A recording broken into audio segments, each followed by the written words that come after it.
Look up on a clear night, and every star you see is quietly aging toward one of a handful of endings. But some black holes shouldn't exist. Not because they're strange, that's normal for a black hole. They shouldn't exist because they're too early. Telescopes are finding monsters that formed before their own galaxies did. And the tidy story we tell about how black holes are born can't explain them. Here's the version most people already know.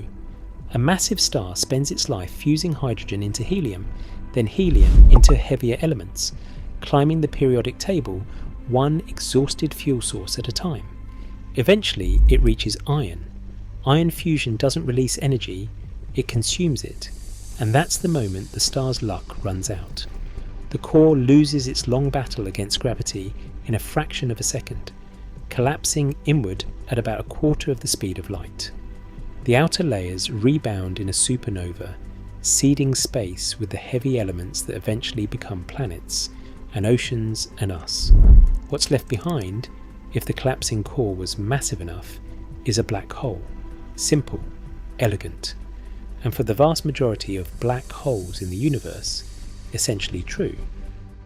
But in 2023, the James Webb Space Telescope started finding something that broke this story: compact reddish galaxies from deep in cosmic history, some dating to less than 1 billion years after the Big Bang.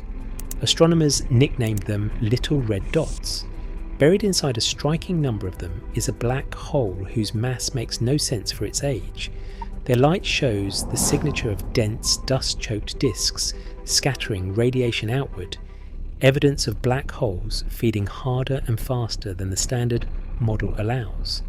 Recent simulations suggest these dots start as heavy seeds, already around 1 million solar masses, then pack on weight fast, ballooning past 30 million solar masses in just a few 100 million years by feeding well beyond the Eddington limit, not politely below it. That single detail, feeding above the supposed speed limit, is doing a lot of the work in closing the gap between birth and observation. Take the quasar catalogued as J0100 plus 2802. Its black hole weighs in at 10 to 12 billion times the mass of our Sun. It existed when the universe itself was only around 900 million years old. Run the numbers on ordinary stellar collapse, and there simply wasn't enough time on the clock. Astronomers don't just guess these masses either. They measure the speed of gas whipping around the black hole in its accretion disk. The same trick used closer to home and back out, the mass needed to hold that gas in orbit.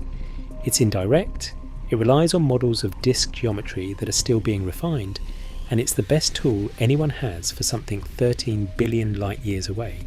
Even with that uncertainty built in, the numbers for these early quasars don't come close to fitting the standard timeline. The gap isn't small enough to explain away with measurement error. Here's why the math breaks. A black hole seeded by a dying star starts small, somewhere around 100 solar masses. It grows by pulling in surrounding gas, but that growth has a hard ceiling. Pull matter in too fast, and the radiation pressure from all that infalling material pushes new material away before it can fall in. This ceiling is called the Eddington limit, and it isn't a suggestion, it's physics. Respect that limit, and a stellar-sized seed would need to feed continuously, without a single pause, for nearly the entire age of the universe just to reach 1 billion solar masses. These early quasars didn't have that kind of time to spare. Something else had to be filling in the gap. So astronomers proposed a shortcut: skip the star entirely. In dense pockets of the early universe, huge clouds of gas may have collapsed directly into a black hole with no supernova, and no ordinary star involved at all. These are called direct collapse black holes, and they don't start small.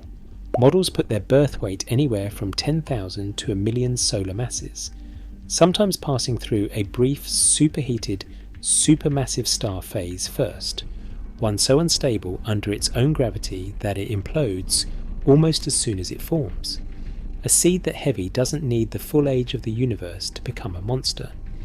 It's already most of the way there the moment it's born. Then in 2024, one galaxy made the puzzle even stranger. Astronomers, led by a team at Cambridge, found a supermassive black hole that appears to have existed before its host galaxy had properly formed around it. In nearby galaxies, like our own, a central black hole typically weighs in at around 0.005% of its galaxy's total mass, a small passenger riding along. In this early system, the black hole made up closer to 10%. That's not a passenger. The black hole wasn't a byproduct of galaxy formation. It looks like it came first, and the galaxy grew up around it afterward.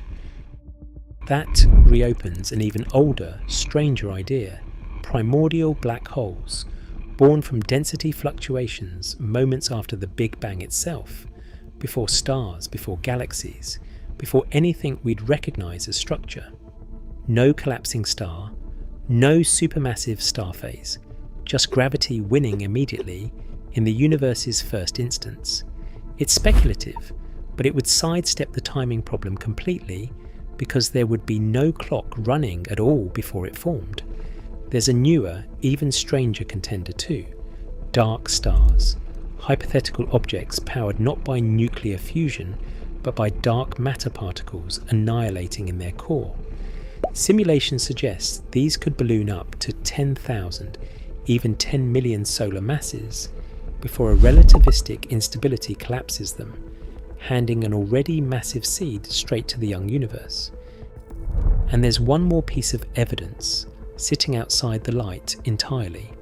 Gravitational wave detectors have started picking up mergers between black holes sitting in what used to be called the mass gap, too heavy to come from a single dying star, too light to be one of these ancient supermassive monsters. Some astronomers think this is the missing middle step: seeds built up in stages through repeated collisions, merger after merger, rather than one clean formation event. It's less a birth than an assembly line, and it complicates the picture even further. None of these ideas has won yet. Light seeds from dying stars, heavy seeds from direct collapse, primordial black holes older than the first galaxies, dark stars powered by matter we've never directly detected. Every explanation on the table requires physics we haven't caught in the act. What's changed is that we finally have a telescope catching these objects early enough and clearly enough to ask the question seriously instead of guessing from a distance. So the honest answer to how black holes are created was never really one story. It's at least 4 competing ones running at once, and the biggest black holes in the early universe are forcing astronomers to admit that the simple version, dying star collapses, black hole forms, was never the whole picture. It was just the part close enough to see first.